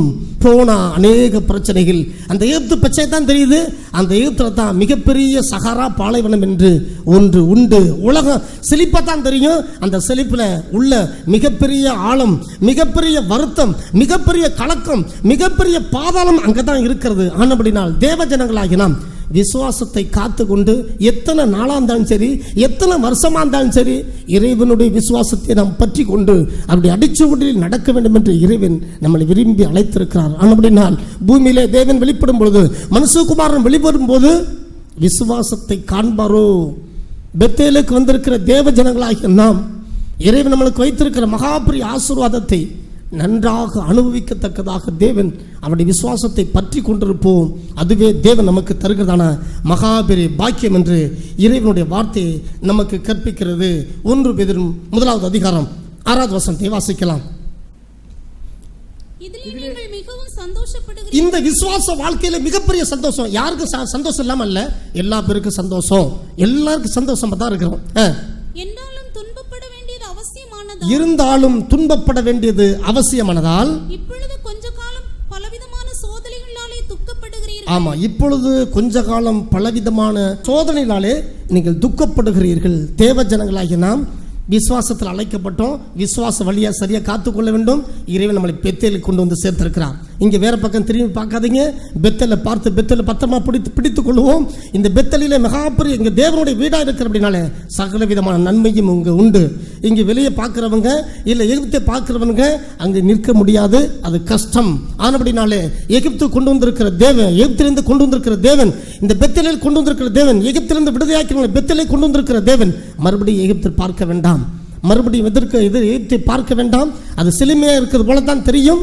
அங்கே பெரிய ஒரு பாலைவனம் இருக்கும் என்பதை அறிந்து கொண்டு அதில் பார்க்காதபடி விசுவாசத்தை ஆழமாக்கி கொள்ளத்தக்கதாக எத்தனை வருஷமா இருந்தாலும் சரி ஆண்டவரே, எத்தனை நாட்களாக இருந்தாலும் சரி, நான் பொறுமையோடு காத்திருந்த நீர் வெளிப்படுகிற நாட்களில் எனக்கு வைத்திருக்கிற மகிமையை நான் அடைந்து கொள்ளும் என்று பற்றி கொண்டு இருப்போமாக. இந்த விசுவாச வாழ்க்கையில் ஒன்று அடிச்சொலை நடந்து வருகிறோம். ரெண்டாவது, விசுவாச வாழ்க்கையில் மிகப்பெரிய சந்தோஷம் இருக்கும், மிகப்பெரிய சந்தோஷம் சமாதானம் இருக்கும். ஆன புதில் என்ன நடக்கும் பாருங்க. மறுபடியும் அந்த வசனத்தை வாசிங்க, மறுபடியும் வாசிங்க, 6ஆம் வசனத்தை வாசிங்க. இதில் நீங்கள் மிகவும் சந்தோஷப்படுகிறீர்கள். இந்த விசுவாசத்தினால நாம் பரமதேசத்துக்கு போகிறோம், ஆண்டவரோட இருக்க போகிறோம், சதாகாலமும் தேவனிடத்தில் இருக்க போகிறோம் என்று மிகப்பெரிய ஒரு சந்தோஷம் நமக்கு இடத்தில் இருக்கு. என்றாலும் துன்பப்பட வேண்டியது அவசியமானதால் கொஞ்ச காலம் பலவிதமான துக்கத்தினாலே சோதனையினாலே துக்கப்படுகிறீர்கள் என்று தேவனுடைய வார்த்தை சொல்லுகிறது. எல்லாருமே தான் இருக்கு, நல்ல சந்தோஷம் தான் இருக்கு. ஆனால் துக்கம் என்று நம்முடைய வாழ்க்கையில் வைத்திருக்கிறாரு, அதுதான் நம்மளை சகிக்க முடியல. அநேக விசுவாச பாதை விட்டு அது வழி விலகி சென்று விடுகிறது என்பதை அறிந்து தேவ ஜனங்களாகி நாம் ஆவிக்குரிய சந்தோஷத்தில் அடைகிற துக்கம் இருக்கிறது, இறைவன் நம்மளை அனுமதித்திருக்கிறது என்பதை அறிந்து கொண்டு அதை நீங்கள் சுமந்து செல்ல வேண்டும் என்று இறைவன் விரும்புகிறார். ஏசாயா தீர்க்கதரிசியானவர் எழுதும்போது 51வது அதிகாரத்தில் 11வது வசனத்தில் வாசிக்கிற பொழுது கர்த்தரால் மீட்கப்பட்டவர்கள் என்று எழுதுகிறார். தேவனுடைய பிள்ளைகளாகி நாம் கர்த்தரால் மீட்கப்பட்டு ஆனந்த களிப்புடையவர்களாக இருக்கிறோம். மிகப்பெரிய ஒரு சந்தோஷம் நமக்கு உண்டாயிருக்கிறது. தேவனுடைய ஜனங்களாய், தேவனுடைய பிள்ளைகளாய் எதையும் நமக்கு ஜெயிக்கத்தக்கதாக, எதையும் நாம் வெல்லத்தக்கதாக தேவன் நமக்குள் வாசம் செய்கிறார். மிகப்பெரிய சந்தோஷம். எந்த மனுஷனை எதிர்த்திருக்க முடியாது, எந்த மனுஷனை எப்படிப்பட்டவர்கள் நம்ம எதிர்த்திருக்க முடியாது. எதையும் நம்மளை ஜெயிக்கத்தக்கதாக மிகப்பெரிய தேவ வல்லமை, தேவனுடைய பலம், தேவ ஆவியானவர் நமக்குள்ள இருக்கிறபடினாலே மிகப்பெரிய ஒரு சந்தோஷத்தை நாம் அடைந்திருக்கிறோம். ஆனாலும் துக்கப்பட வேண்டியது அவசியம். முதல்ல வாசிங்க, ஏசாயா 51வது அதிகாரம் 11வது வசனம். கர்த்தரால் மீட்கப்பட்டவர்கள் ஆனந்த களிப்புடன் பாடி சீயோனுக்கு திரும்பி வருவார்கள். ஆமா, சீயோனுக்கு திரும்பி வருவார்கள். நித்திய மகிழ்ச்சி அவர்கள் தலையின் மேல் இருக்கும். நித்திய மகிழ்ச்சி ஒவ்வொரு தலையின் மேல் இருக்கும். சந்தோஷமும் மகிழ்ச்சியும் அடைவார்கள். சந்தோஷமும் மகிழ்ச்சியும் அடைவார்கள். சஞ்சலமும் தவிப்பும் ஓடிப்போம். சஞ்சலமும் தவிப்பும் ஓடிப்போம். உலகத்தில் இந்த நாட்களில் சஞ்சலமும் தவிப்பும் இருந்தது, இப்பொழுது இல்லை. தேவ ஜனங்களாகி நாம் நம்மிடத்தில் சஞ்சலமும் தவிப்பும் இல்லை. இப்ப சஞ்சலமும் தவிப்பு யார்கிட்ட இருக்குன்னு சொன்னா அது உலகத்தை நீங்கள் உலகத்தோடு ஒன்றிருக்கிறீங்கன்னு அர்த்தம். நீங்கள் தேவனுடைய பிள்ளைகளாக அழைக்கப்பட்டு இன்னும் என்னுடைய சஞ்சலம் தீரவில்லை, இன்னும் என்னுடைய கஷ்டங்கள், என்னுடைய பாரங்கள் கஷ்டங்கள் தீரவில்லை, இன்னும் என்னுடைய நித்திய மகிழ்ச்சி நான் ஆழ்ந்து போக முடியலன்னு சொன்னா நீங்கள் உலகத்தோடு இணைந்திருக்கிறீர்கள். நன்றாக உங்களுடைய விசுவாசத்தை அறிந்து கொண்டு இறைவனுடைய சுவடில் நின்று கொள்ளுங்கள் என்று இறைவனுடைய வார்த்தை நமக்கு கற்பிக்கிறது. கர்த்தரால் மீட்கப்பட்டவர்கள் ஆனந்த களிப்புடன் பாடி சீயோனுக்கு வருவார்கள். நித்திய மகிழ்ச்சியில் தலைமையில் இருக்கும். சஞ்சலமும் தவிப்பும் ஓடிப்போம். மிகப்பெரிய சந்தோஷம் தான், மிகப்பெரிய சந்தோஷம் தான். தாவீது சொல்லுகிறார், 4வது சங்கீதம், அவர்களுக்கு தானியமும் திராட்சரசமும் பெருகியிருக்கிற காலத்தின் சந்தோஷத்தை பார்க்க. ஆமா, இந்த உலகத்தில் உள்ளவர்களுக்கு தானியமும் திராட்சரசமும் பெருகிற காலத்தில் சந்தோஷத்தை பார்க்கணும். அதிக சந்தோஷத்தை என் இருதயத்தில் தந்தீர். அதிக சந்தோஷத்தை என் இருதயத்தில் தந்தீர். நம்மிடத்துல ஒண்ணுமே இல்லைன்னு சொன்னாலும் மிகப்பெரிய ஒரு சந்தோஷம் நம்மிடத்தில் இருக்க வேண்டும். அப்பதான் சரியான ரட்சிப்பு. நம்மிடத்தில் கொஞ்சம் குறைவு உண்டாகும் பொழுது உடனே நமக்கு வருத்தம் உண்டாகிறது, அது சரியான ரட்சிப்புக்கு அடையாளம் அல்ல என்பதை அறிந்து கொள்ள வேண்டும். உலகத்தர்களுக்கு தானியமும் திராட்சரசமும் பெருகியிருந்த காலத்தின் சந்தோஷத்தை பார்க்கணும். அதிக சந்தோஷம் என் இருதயத்தில் தந்தீர் என்று அவர் முழங்குகிறார். தேவ ஜனங்களாகிய நாம் மிகப்பெரிய ஒரு சந்தோஷத்தை அடைந்திருக்கிறோம். ஆனாலும் துக்கத்தை அனுபவிக்க வேண்டியது ஏன்? இந்த சோதனை வழியாய் வருகிற கஷ்டங்களை அனுபவிக்க வேண்டியது ஏன்? தேவன் சொல்லுகிறார், அது அவசியம் என்று சொல்லுகிறார். கொஞ்ச காலம் அந்த பாடுகளை அனுபவிக்க வேண்டியது அவசியமானதால். அப்பதான் நீங்க தேவனுடைய பிள்ளைங்க. நீங்க இறைவனை நேசிக்கிறீங்களா? இறைவனுடைய விசுவாசி தானா? விசுவாசிக்கு அடையாளம் என்ன தெரியுமா? உங்களுக்கு கொஞ்ச காலம் அந்த பூமியில கஷ்டங்கள் துக்கங்கள் உண்டு. அந்த துக்கங்கள் இல்லைன்னு சொன்னா நம்முடைய சரியான விசுவாசிகள் அல்ல. நன்றாக எழுதி வைத்துக் கொள்ளுங்கள், நன்றாக பதித்து வைத்துக் கொள்ளுங்கள். தேவன் சொல்லுகிறார், இந்த மாம்சத்தினுடைய பாடுகளை நீங்கள் ஆயுதமாக உங்களுடைய இருதயத்தில் தரித்துக் கொள்ளுங்கள் என்று சொல்லுகிறார். மாம்சத்தில் பாடுகள் வரும், அது இருதயத்தில் நீங்கள் தரித்துக் கொள்ளுங்க. எல்லா பூமியில் உள்ள எல்லா பேருக்கும், தேவனுடைய பிள்ளைகள் எல்லா பேருக்குமே துக்கம் உண்டு, கஷ்டம் உண்டு, மாம்சத்திலே பாடு உண்டு என்பதை அறிந்து கொள்ள வேண்டும். கொஞ்சம் பாடுகள் வந்த உடனே, கஷ்டங்கள் வந்த உடனே நம்முடைய விசுவாசத்தை நாம் முறுமுறுக்கிறோம். நாம் அழைக்கப்பட்ட அழைப்பை கலைத்து போடுகிறோம். நாம் தெரிந்து கொள்ளுதலுக்கு நேராக அதை உடைத்து போடுகிறோம். வேண்டையா, இவ்வளவு கஷ்டம் எதுக்கு, நான் உலகத்தில் இருந்த காலத்தில் கூட நான் இப்படி பட்டதில்லை என்று நாம் எண்ணுகிறோம். எந்த அளவுக்கு நீங்கள் இறைவனுக்குள்ளாக கஷ்டப்படுகிறீங்களோ அந்த அளவுக்கு நீங்கள் இறைவனுடைய பிள்ளைகள். பாடுகளினால தான் ஆளுகை செய்ய முடியும். நீங்கள் பாடுபட்டால் நீங்கள் ஆளுகை செய்வீர்கள். பாடுபடுவதனாலே நீங்கள் தேவனுடைய புத்திரராக இருக்கிறீர்கள் என்று வேதம் நமக்கு அநேக இடங்களில் கோடிட்டு காண்பிக்கிறது. ஏன் நமக்கு இவ்வளவு கஷ்டம் இருக்குதுன்னு நினைத்தீர்களானால் நாம தேவனுடைய பிள்ளை அல்ல. நம்ம தேவனுடைய பிள்ளை என்பதற்கு அடையாளத்துக்கு தான் இறைவன் நமக்கு கஷ்டத்தை நம்முடைய வாழ்க்கையில் அனுமதிக்கிறார் என்று இறைவன் நமக்கு கற்பிக்கிறார். தேவ ஜனங்களாகிய நாம் ஏன் என்னுடைய வாழ்க்கையில் இவ்வளவு கஷ்டம், இதெல்லாம் அனுபவிக்கணுமா, இதெல்லாம் நான் கேட்கணுமா, இதெல்லாம் பாடுகளை சகிக்கணுமா என்று சொல்லுகிறீர்களா? நீங்கள் தேவனுடைய பிள்ளைகளா என்பதை சோதித்து பாருங்கள். அவர்களுக்கு கொடுக்கப்பட்ட சிலுவையை அவர்களுக்கு சுமந்து கொண்டு போக வேண்டும். இயேசு கிறிஸ்து சிலுவை சுமந்து கொண்டு வந்தார். நமக்கு ஒரு சிலுவை தந்திருக்கிறார். என்னை பின்பற்றுகிற யாவரும் அவனவன் தன் தன் சிலுவை எடுத்துக்கொண்டு என்னை பின்பற்ற கடவன் என்று இறைவன் சொல்லியிருக்கிறபடினால தேவன் அவர்களுக்கு கொடுக்கப்பட்ட பாடுகள் சிலுவையை சுமக்க வேண்டும். அந்த சிலுவையில் என்ன இருக்கு தெரியுமா? அவமானங்களும் வேதனைகளும் கேவலங்களும் உண்டாகும். நீங்கள் தேவனுடைய பிள்ளைகள் என்றால் உங்களுக்கு அவமானங்கள் உண்டாக வேண்டும். நீங்கள் தேவனுடைய பிள்ளைகளாக இருப்பீர்களானால் உங்களுக்கு பாரங்களும் கஷ்டங்களும் உண்டாக வேண்டும். நீங்கள் தேவனுடைய பிள்ளைகள் என்று என்பது உண்மையானால் நீங்கள் இயேசு கிறிஸ்து சுமந்தபடி அந்த அவமானத்தை நீங்கள் சுமந்தே ஆக வேண்டும். இயேசு கிறிஸ்து வெளிப்படும் பொழுது விசுவாசத்தை காண்பாரோ அநேகர் இந்த சிலுவை வைத்துவிட்டு ஓடி போனார்கள் என்பதை நீங்கள் அறிந்து கொள்ளுங்கள். அநேகர் இந்த கஷ்டத்தின் பாதை எனக்கு வேண்டாம் என்று உதறி போட்டவர்கள் அநேகர் என்பதை அறிந்து கொள்ளுங்கள். தேவ ஜனங்களாகிய நாம் எத்தனை வருஷமானாலும் சரி, எத்தனை நாட்களானாலும் சரி, இறைவன் நமக்கு தந்திருக்கிற சிலுவையை நாம் சந்தோஷத்தோடு சுமந்து கொள்வோமானால் நாமளே மிகப்பெரிய பாக்கியவான்களாக இருப்போம். நாம் தேவனுடைய பிள்ளைகள் என்று அழைக்கப்படுவதனாலே பிதாவானவர் பாராட்டின அன்பு இது எவ்வளவு பெரிதென்று பாருங்கள்.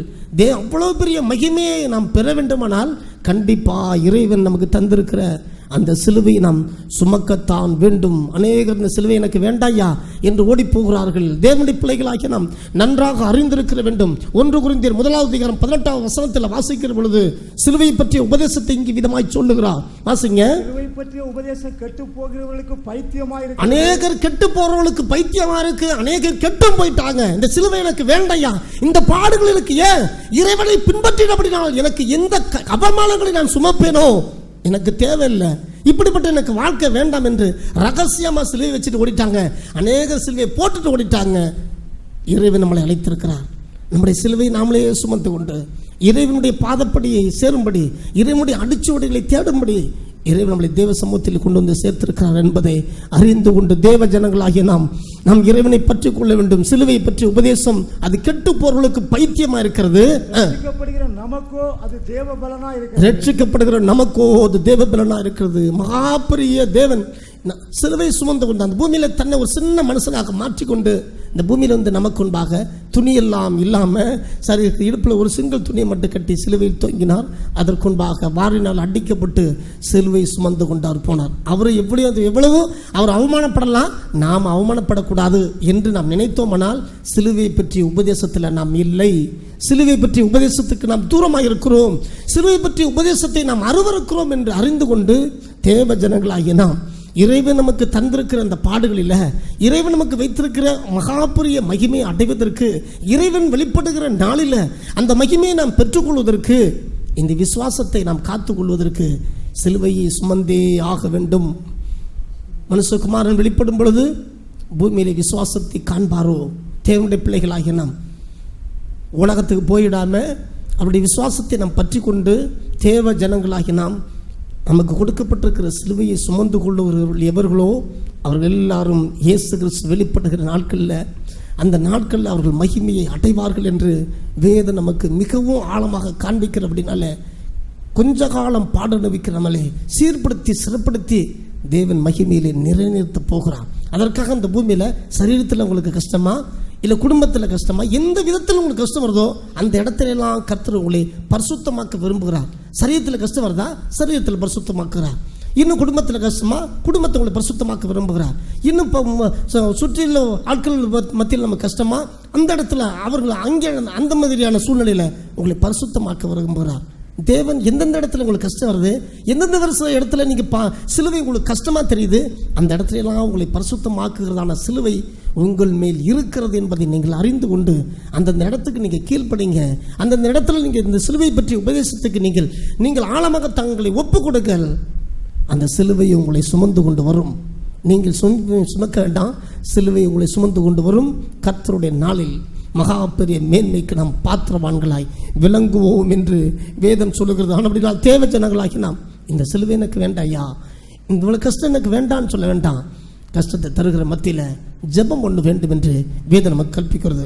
தொடர்ந்து வாசிக்கலாம். வெளிப்படுத்தல் விசேஷத்தில் 7வது அதிகாரம் 13-14 வசனங்களை வாசிக்கிற பொழுது வசனத்தை வாசிங்க. 7வது அதிகாரம் வெளிப்படுத்தல் 13-14 வசனத்தை வாசிங்க. பரலோகத்தில் நிறைய தேவ பிள்ளைங்க இருக்கிறாங்க. அப்போ தேவ பிள்ளைகள் இருக்கிற பொழுது யோவானிடத்தில் யோவானை பார்த்து ஒரு ஆவியில் கொண்டு போய் யோவானை பார்த்து கேட்குறாரு. அவங்க பரலோகத்தில் எல்லாம் வந்து வெள்ளை வெள்ளையாக நிற்கிறாங்களே, அவங்களாம் யாருப்பா அப்படின்னு கேட்குறாங்க. வாசிங்க. அப்பொழுது மூப்பர்களில் ஒருவன் என்னை நோக்கி, மூப்பர்களில் ஒருவன் யோவானை நோக்கி என்னை நோக்கி, வெள்ளை அங்கிகளை தரித்திருக்கிற இவர்கள் யார்? வெள்ளை அங்கிகளை தரித்து கொண்டிருக்கிற இங்க எல்லாம் நிற்கிறாங்களே பரலோகத்தில் வெள்ளை அங்கிகளை தரித்து கொண்டு அவர்கள் யார் என்று என்னை கேட்டான். எங்கே இருந்து வந்தார்கள் என்று கேட்டான். அம்மா அவர் யார், அவர்கள யாரு, அவங்கள எங்கே இருந்து வருகிறாங்க, இவ்வளவு அழகா இருக்கிறாங்களே யாருன்னு உனக்கு தெரியுமா என்று கேட்கிறான்.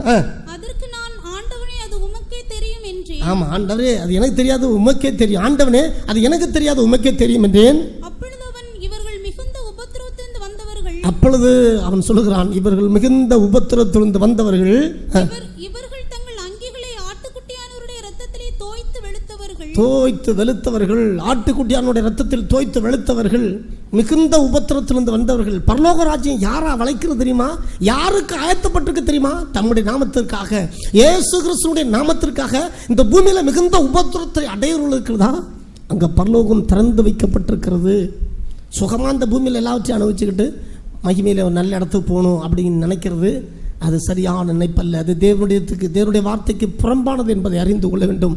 அது தேவனுடைய வார்த்தைக்கு, தேவனுடைய மகாபரி விசுவாசத்திற்கு அது எதிரானது என்பதை அறிந்து கொள்ள வேண்டும்.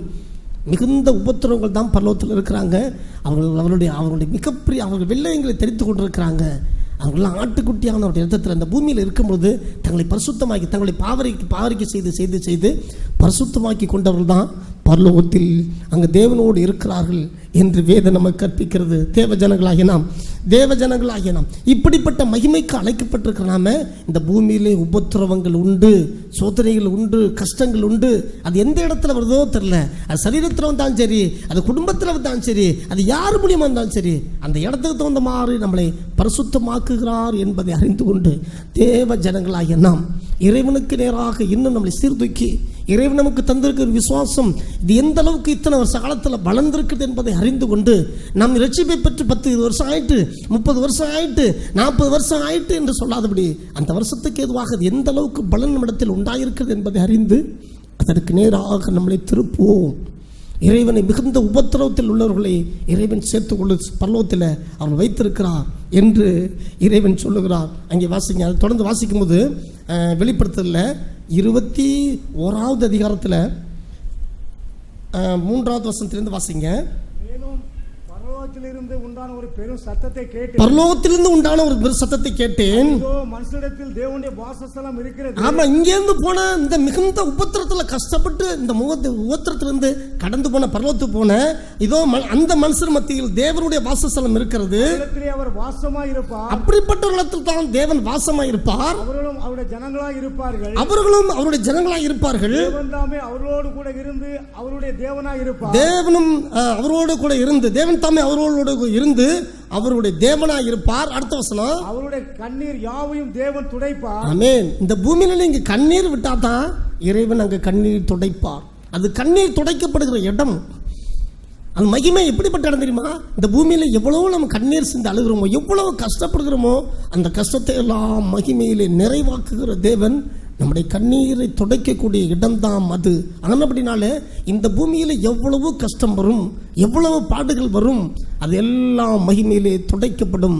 இப்படிப்பட்டவர்கள் தான் துடைக்கப்படுவதற்காக தான் அந்த இடத்தை உண்டாக்கி வச்சிருக்கிறார். ஆனபடினாலே தேவ ஜனங்களாகி நாம் விசுவாசத்தை நாம் சரியாக பற்றி கொண்டு, இந்த விசுவாசம் உலகத்துக்கு எதுவாக நாம் திரும்பி நிறுத்தியிருக்கிறோமா, இல்லை மறுமைக்கு நேராக பரமதேசத்தை நோக்கி நிறுத்தியிருக்கிறோமா என்பதை அறிந்து கொள்ளவும் தேவ ஜனங்களாகிய நாம் சரியாக நம்முடைய விசுவாசத்தை பகிர்ந்து இறைவனுக்கு நேராக சரிப்படுத்தி கொள்ள தேவன் நமக்கு இரக்கம் செய்வாராக.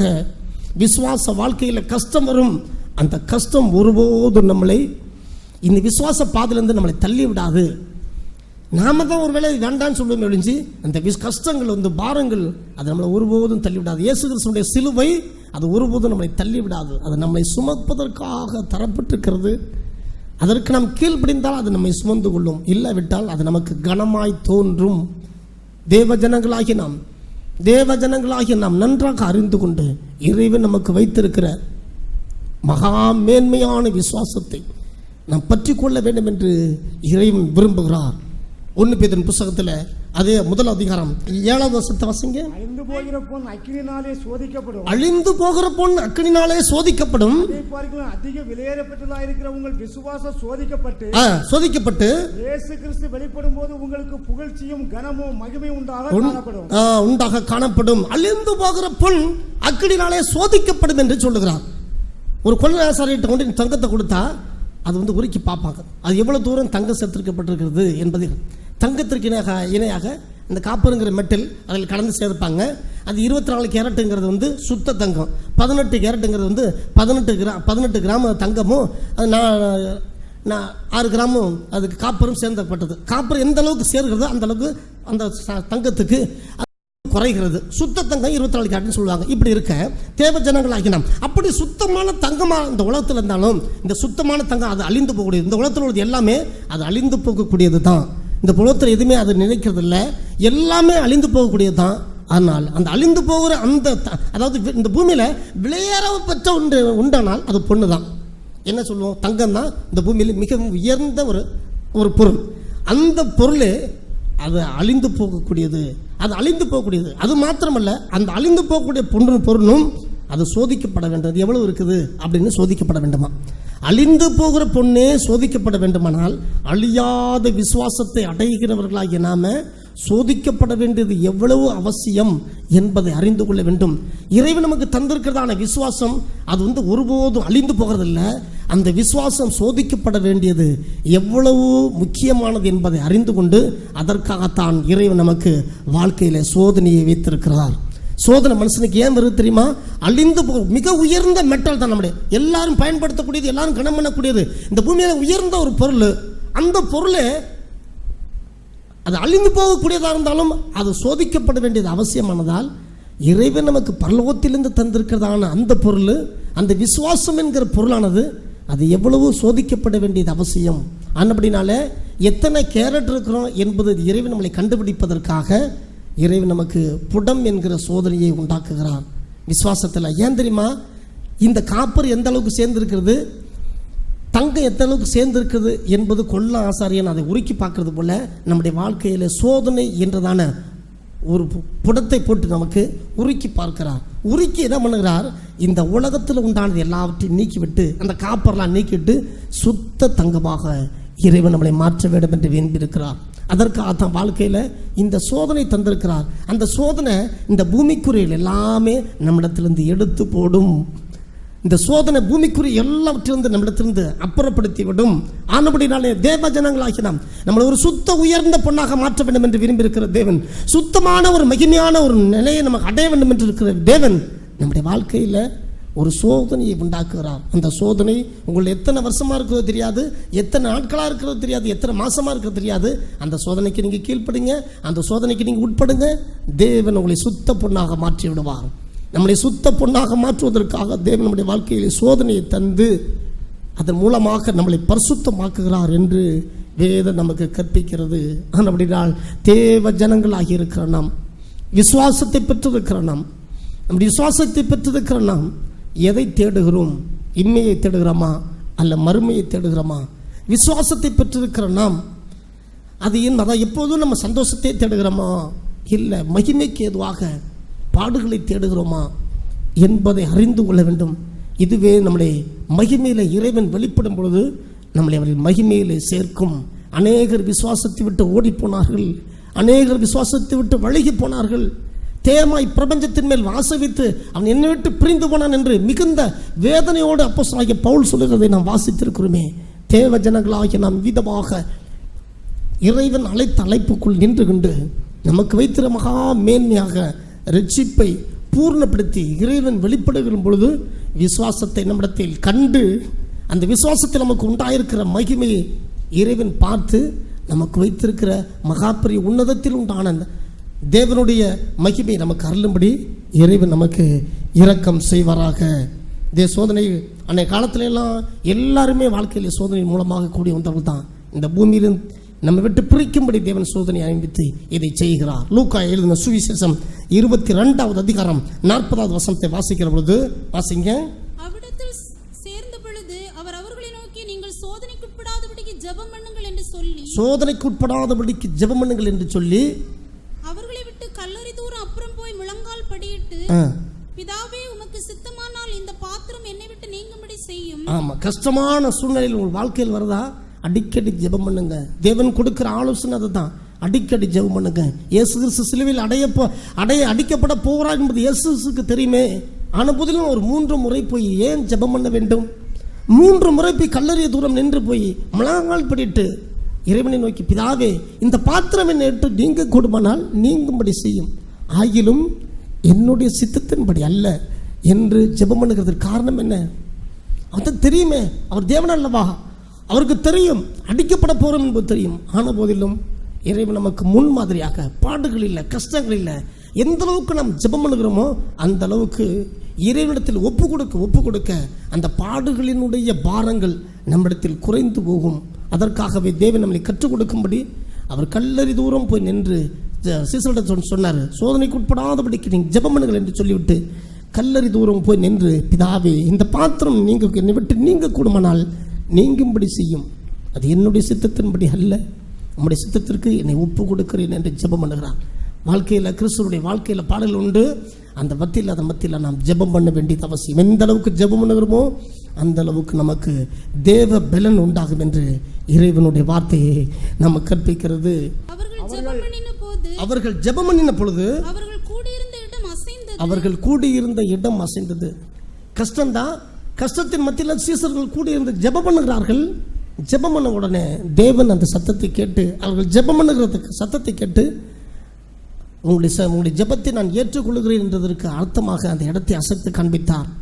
அதை தொட்டு அவர்கள் ஜெபம் பண்ணின காரியங்களை நாம் அறிகிறோம். அந்த காரியங்கள் எல்லாவற்றையும் அவர் செய்தார் என்பதை நாம் அறிகிறோம். கஷ்டம் வரும்பொழுதெல்லாம் ஜெபம் பண்ண கற்றுக் கொடுக்கிறார். எந்த அளவுக்கு நீங்கள் ஜெபம் பண்ணுறீங்களா கஷ்டத்தின் மத்தியில், அந்த அளவுக்கு உங்களுக்கு தேவ பலன் உண்டாகும். எவ்வளோ கஷ்டம் வருதோ, எவ்வளோ பிரச்சனை வருதோ, தீராக முடியல, ரொம்ப கஷ்டமாக இருக்கிறான், தேவ சமத்தில் உட்காருங்க. அது அல்லாமல் உங்களுக்கு வேறொரு வழி கிடையாது, வேறொரு பாகம் கிடையாது, வேறொரு மார்க்கம் கிடையாது. இந்த பவுலில் பாடுகள் உண்டு, கஷ்டங்கள் உண்டு, அதன் மத்தியில் ஜெபத்தை குறைத்து விடக்கூடாது என்று வேதம் சொல்லுகிறது. ஆனால் அப்படின்னா தான் இந்த வார்த்தையை சொல்லுகிறார். அதாவது இந்த அம்மா போய் ஜெபம் பண்ண, அந்த அம்மா போய் அடிக்கடி எனக்கும் என் எதிராளிக்கு இருக்கிற காரியத்தில் நீ தலையிட்டு அதை நியாயம் சாரி என்று அந்த நியாயாதிபதியில் சொன்னான். அவன் நீண்ட நாளாக கேட்கல, சீக்கிரம் கேட்பான் என்று உங்களுக்கு சொல்லுகிறேன் என்று எழுதியிருக்கிற வாரம் கேட்டுக்கிட்டே இருங்க. ஒரு நாட்கள் நமக்கு வைத்திருக்கிறார், அந்த நாட்களில் நமக்கு விசாரித்து நல்ல பதிலை கட்டளையிடுவார் என்று இறைவனுடைய வார்த்தை நமக்கு கற்பிக்கிறது. லூக்கா எழுதின சுவிசேஷம் 11வது அதிகாரம் 6, 7, 8 வசனங்கள் வாசிக்கும் போது ஒரு மனுஷனை குறித்து இங்கே சொல்லுகிறார். வாசிங்க. என் சிநேகிதன் ஒருத்தன் வழிப்பிரயாணமா வந்திருக்கான், வைக்கிறதுக்கு என்னிடத்தில் ஒன்றுமில்லை. ஆமா, அவன் முன்னால நான் வைக்கணும் எனக்கு ஒன்றும் இல்லை, 3 அப்பங்களை எனக்கு கடனாக தர வேண்டும் என்று கேட்டுக்கொண்டான். நம்ம சிநேகிதத்துல போயிட்டு ராக்காலத்துல நடு சாமத்துல போய் ஒரு மனுஷன் அவனுக்கு நண்பன்கிட்ட போய் வீட்டில் போயிட்டு, நண்பனே என் வீட்டில் ஒருத்தர் வந்திருக்கிறான், என்னுடைய சிநேகிதன் ஒருத்தர் வந்திருக்கிறான், அவனுக்கு சாப்பிட்றதுக்கு ஒன்றும் இல்லை, என் வீட்டில் ஒன்றும் இல்லை, அவனுக்கு தீர்ந்து போச்சு, அவனுக்கு நீ 3 அப்பம் கொடுக்கணும், நான் 3 அப்பம் கொடுத்தேன்னா நான் உனக்கு நீ கடனா தான் நான் திருப்பி தந்துறேன்னு சொல்லி கேட்டான். அதற்கு அவன் என்ன சொன்னான் பாருங்க. வீட்டுக்குள் இருக்கிறவன் பிரதியுத்தரமாக, வீட்டுக்குள் இருக்கிற அந்த சிநேகிதன் என்ன சொன்னா, பிரதியுத்தரமாக, தொந்தரவு செய்யாதே, எனக்கு தொந்தரவு செய்யாத, கதவு பூட்டி ஆயிற்று, கதவெல்லாம் பூட்டிட்டு எல்லா கதவும் பூட்டியாச்சு, நான் திறக்க முடியாது, எனக்கு தொந்தரவு செய்யாத, பிள்ளைகள் என்னோடு கூட படுத்திருக்கிறார்கள், என் பிள்ளைங்க எல்லாம் என் கூட படுத்திருக்கிறாங்க, நான் எழுந்திருந்து உனக்கு தரக்கூடாது என்று சொன்னான். எந்திரிச்சு நான் தர முடியாதுப்பா, எல்லாம் வேணாம் பூட்டியாச்சு, பிள்ளைங்க மேல படுத்திருக்கிறாங்க, எல்லாம் நாங்கள் படுத்து உறங்கியாச்சு, உறக்கிற கண்டிஷன் இருக்கோம், டோன்ட் டிஸ்டர்ப் அப்படின்ட்டார். என்ன டிஸ்டர்ப் பண்ணாத, நடக்க முடியாதுன்னு சொல்லிட்டான் அப்படின்னு சொன்னாராம். அடுத்த வசனத்தை வாசிங்க. நிமித்தம் எழுந்தவனுக்கு கொடாவிட்டாலும், அவன் பின்பு அவனுக்கு மனசுக்கு சரியில்லை, மனசு கேட்கல, பின்பு தனக்கு அவன் சிநேகிதனாக இருந்தபடி நிமித்தம் எழுந்தவனுக்கு கொடாவிட்டாலும், தன்னிடத்தில் அவன் வருந்தி கேட்டது நிமித்தமாக எழுந்திருந்தான். நண்பனே எனக்கு தாரும், வேற வழியே இல்லப்பா, நான் யார்ட்டையும் கேட்க முடியாது, நீ தான் உன்கிட்ட தான் இருக்குன்னு எனக்கு தெரியும், வேற யாரும் எனக்கு தர மாட்டாங்க, நீ எனக்கு கொடுத்தே ஆகணும் என்று அவன் வருந்தி கேட்டது நிமித்தம் அவனுக்கு தேவையானதை கொடுப்பான் என்று உங்களுக்கு சொல்லுகிறேன். அவன் தேவையானதை கொடுப்பான் என்று உங்களுக்கு சொல்லுகிறேன், கண்டிப்பா கொடுப்பான் அப்படின்னு சொல்லி சொல்லுகிறேன் என்று ஏசாமி சொல்றாங்க, சொல்லுகிறேன் சொல்லி சொல்றாங்க. தொடர்ந்து வாசிங்க. மேலும் நான் உங்களுக்கு சொல்லுகிறதாவது, கேளுங்கள் அப்பொழுது உங்களுக்கு கொடுக்கப்படும், கேளுங்கள் அப்பொழுது உங்களுக்கு கொடுக்கப்படும், தேடுங்கள் அப்பொழுது கண்டடைவீர்கள், தேடுங்கள் அப்பொழுது கண்டடைவீர்கள், தட்டுங்கள் அப்பொழுது உங்களுக்கு திறக்கப்படும், தட்டுங்கள் அப்பொழுது உங்களுக்கு திறக்கப்படும். ஏனென்றால் கேட்கிறவன் எவனும் பெற்றுக்கொள்கிறான், ஆமா, கேட்கிற எவனும் பெற்றுக்கொள்கிறான், தேடுகிறவன் கண்டடைகிறான், தேடுகிறவன் கண்டடைகிறான், தட்டுகிறவனுக்கு திறக்கப்படும், தட்டுகிறவனுக்கு திறக்கப்படும். தொடர்ந்து வாசிச்சீங்க. தகப்பனாய் இருக்கிற ஒருவனிடத்தில் மகன் அப்பம் கேட்டால் அவனுக்கு கல்லை கொடுப்பானோ, மீனை கேட்டால் மீனுக்கு பதிலாக பாம்பை கொடுப்பானோ, முட்டையை கேட்டால் அவனுக்கு தேளை கொடுப்பானோ. சொல்லாதவர்களாகிய நீங்கள் உங்கள் பிள்ளைகளுக்கு நல்ல ஈவுகளை கொடுக்க அறிந்திருக்கும் போது பரம பிதாவானவர் தம்மிடத்தில் வேண்டிக் கொள்கிறவர்களுக்கு பரிசுத்த ஆவியை கொடுப்பது அதிக நிச்சயம் அல்லவா? அதிக நிச்சயம் அல்லவா? ஒரு காரியத்தை இங்க வலுப்படுத்தி சொல்லுகிறார். தம்மிடத்தில் கேட்கிறவர்களுக்கு பரிசுத்த ஆவியை கொடுப்பது அதிக நிச்சயம் அல்லவா? தேவனுடைய பிள்ளைகளாகிய நமக்கு ஒரு ரகசியத்தை இறைவன் சொல்லி எழுதி வைக்கிறார். எந்த அளவுக்கு நீங்கள் பரிசுத்தாவியை அதாவது பரிசுத்தாவை பெற்றிருக்கிறோம், பரிசுத்தாவியினுடைய நிறைவை நாம் பெற்றுக்கொள்வதற்கு எந்த அளவுக்கு நாம் இறையிடத்தில் கேட்கிறோமோ அந்த அளவுக்கு தருவார். இந்த பூமியில நீங்க எதை கேட்டாலும் தன்னுடைய தகப்பன் தருகிறார், நம்முடைய தகப்பன் தருகிறாங்க. மாம்சத்தில் இருக்கிறபடி பரலோகத்தில் இருக்கிற தேவன் அதை பார்க்கலாம் அதிகமாக ஒரு காரியத்தை நமக்கு செய்கிறார். என்ன தெரியுமா? நம்முடைய ரட்சிப்பு பூர்ணப்படுவதற்காக, இறைவன் நம்மளை அழைப்பு பூர்ணப்படுவதற்காக, அவருடைய வழியில் நடத்தி நம்மளை செல்வதற்காக பரிசுத்த ஆவியானவரை நம்மில் நிறைவாக தரும்படி நாம் இடத்துல கேட்க வேண்டுமா? ஏன்னா தனிப்பட்ட ஒரு மனுஷன் யார் நடத்தி கொள்ள முடியாது, யாரும் பயப்பட மாட்டோம். நமக்குள் வாசம் செய்கிற அந்த தேற்றரவாளனுக்கு நாம் கீழ்ப்படியத்தக்கதாக இறைவன் ஒரு காரியத்தை முக்கியமாக சொல்லுகிறார். யார் என்னத்துக்கு ஜெபம் பண்ணும்? அதிகமாக பரிசுத்தாவிக்காக ஜெபம் பண்ண. நீங்க பரிசுத்தாவை பெற்றுக்கொண்டவர்கள் தான், ஆனால் பரிசுத்தாவினுடைய நடக்கைகள், பரிசுத்தாவினுடைய அதாவது நம்முடைய நிறைவுகள், பரிசுத்தாவி நம்முடைய நடத்துதல், பரிசுத்தாவி கீழ்ப்படிதல், பரிசுத்தாவிக்கு நடத்துதல், இதெல்லாம் நமக்குள் உண்டாகும்படி பரிசுத்தாவிக்காக நாம் ஜெபம் பண்ண வேண்டும் என்று இறைவன் சொல்லுகிறார். நம்ம பரிசுத்தாவி ஏற்கனவே பெற்றிருக்கிறோம், ஆனால் பரிசுத்தாவிக்கு இன்னமும் நம்ம கீழ்ப்படிது போமானால் அவருடைய வழி நமக்கு மிகவும் லெகுவாக இருக்கும். பரிசுத்தாவினருக்கு எந்த அளவுக்கு கீழ்ப்படிந்திருக்கிறோமோ அந்த அளவுக்கு நம்மளை பரிசுத்தமாக்கப்படும். பரிசுத்தாவினருக்கு எந்த அளவுக்கு கீழ்ப்படிந்திருக்கிறோமோ அந்த அளவுக்கு நாம் மறுமைக்கு நாம் ஆயத்தப்படுவோம். பரிசுத்தாவினருக்கு எந்த அளவுக்கு நம்ம நிறைந்திருக்கிறாரோ அந்த அளவுக்கு நம் மாம்சத்தின் கிரிகளை விட்டு மகிமைக்கு எதுவாக நாம் திருப்பப்பட்டிருப்போம். பரிசுத்தாவிக்கு எந்த அளவுக்கு நாம் இடம் கொடுக்கிறோமோ அந்த அளவுக்கு இறைவனுக்கு ஏதுவாக நம்முடைய வழிகளெல்லாம் காணப்படும் என்று அறிந்து இறைவன் என்ன சொல்கிறாரு? நீங்கள் பரிசுத்தாவி உங்களுக்கு தருவது அதிக நிச்சயம் அல்லவா? பரிசுத்தாவி பெற்றிருக்கிறோம், அடிக்கடி பரிசுத்தாவியை பெற்றுக்கொள்ள வேண்டும். அடிக்கடி பரிசுத்தாவினுடைய நிறைவு உண்டாக வேண்டும். அடிக்கடி பரிசுத்தாவினுடைய கிரிகள் நமக்கு உண்டாக வேண்டும். பரிசுத்தாவினுடைய அது நோக்கம், பரிசுத்தாவினுடைய ஏம், பரிசுத்தாவினுடைய விருப்பம் நம்மில் நிறைவை பெற்றுக்கொள்வதற்காக தேவன் ஒரு காரியத்தை சொல்லுகிறார். மாம்சத்திற்கடை தகப்பன்ட்ட நம்ம முட்டையை கேட்டால் பாவம் தேலை கொடுப்பானா? பாம்பை கேட்டால் மீனை கேட்டால் பாம்பை கொடுப்பானா? கொடுக்கும். அப்பத்தை கேட்டால் கல்லை கொடுப்பாங்களா? கொடுக்க மாட்டாங்க. நல்ல ஈவுகளை தெரிந்திருக்கிற பொழுது, நல்ல ஹோட்டலில் நல்ல சாப்பாடை வாங்கி நம்ம பிள்ளைகளுக்கு கொடுக்க அறிந்திருக்கிற பொழுது, பரலோகத்தில்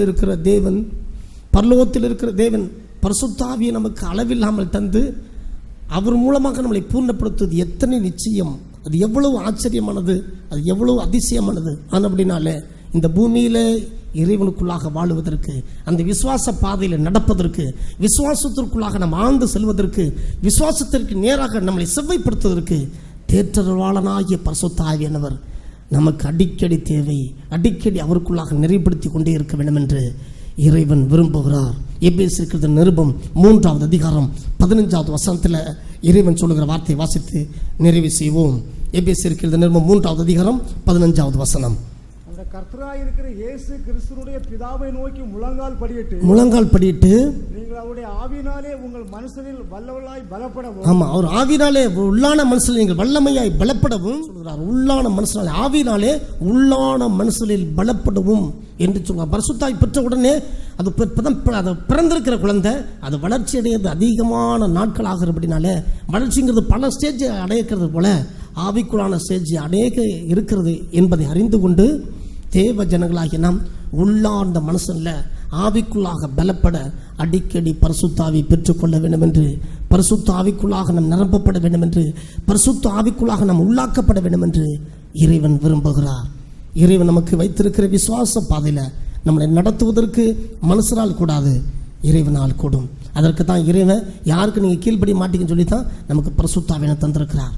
அந்த அருமையான மகிமையான வழியை நாம் ஆழமாக பற்றி கொண்டு அடிக்கடி பரிசுத்த ஆவிக்குள் நிரப்பப்படுவோம்.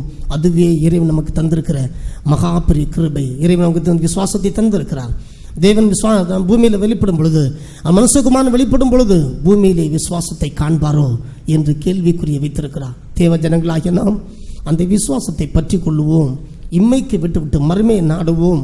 இம்மையை விட்டுட்டு மறுமையை நாடி தேவ ஜனங்களாய் நமக்கு வைத்திருக்கிற கஷ்டத்தின் மத்தியில், பாடுகள் மத்தியில் அதை ஊடாக கடந்து செல்லுவோம். கடந்து சென்று அதை தேவனுக்குள்ளாக ஆஸ்வாதமாக்கி கொள்ளுவோம். தேவ ஜனங்களாகி நாம் நன்றாக ஜெபம் பண்ணவும், பரிசுத்த ஆவியினர் அது அடிக்கடி நம்மை நிறையப்படவும் செய்து கொள்ளுவோம். இதுவே இறைவன் நமக்கு வைத்திருக்கிறதான மகிமையான வழியாக இருக்கிறது. மனுஷகுமாரன் வெளிப்படும் பொழுது விசுவாசத்தை காண்பாரோ என்று சொல்லுகிறார். விசுவாசத்தை காணும்படி, நம்ம எல்லாரையும் விசுவாசத்தில் காணும்படி, தேவன் வெளிப்படும் பொழுது அவர் இருக்கிற வண்ணமாக நம்மளை மாறும்படி இந்த நிலையை இம்மை விட்டு விடுவோம். மறுமைக்கு நேராக நம்மளை சரியாக திருப்பி கொண்டு நமக்கு வைத்திருக்கிற பாடுகள் கஷ்டங்கள் வழியாக செம்மையாக நம்மளை பூர்ணப்படுத்தி, பூர்ணத்துக்கு ஏதுவாக நம்மளை தாழ்த்தி, பரிசுத்த ஆவிக்குள்ளாக நாம் நிறைந்து அடிக்கடி பரிசுத்த ஆவிக்குள்ளாக நம்மளை நிறைத்து கடந்து செல்வோம். கர்த்தர் தாமே நம்மளை வெளிப்படுகிற நாட்களில் நம்மில் அவரை விசுவாசத்தை கண்டு நமக்கு வைத்திருக்கிற மகிமையை நமக்கு தந்தருவாராக. அதை நாம் களி கூறுவோம். கர்த்தர் இந்த வார்த்தைகளை ஆசீர்வதிப்பாராக. ஆமென். நம்ம எல்லாரும் கர்த்தரை ஸ்தோத்திரிப்போம். மேற்கொண்டு நீங்கள் சத்தியத்தை அறிய விரும்பினால் எப்பொழுது வேண்டுமானாலும் எங்களோடு தொடர்பு கொள்ளலாம். தொடர்பு கொள்ள வேண்டிய முகவரி: புதிய எருசலேம் சபை, 3/248A, தெற்கு சானல் கரை, ஷாலேம் நகர், அனந்தன் நகர், ஆசாரிபள்ளம் போஸ்ட், நாகர்கோவில் 629201, கன்னியாகுமரி மாவட்டம். எங்களது தொலைபேசி எண் 046522222536. தேவன் தாமே உங்கள் அனைவரையும் ஆசீர்வதிப்பாராக. ஆமென்.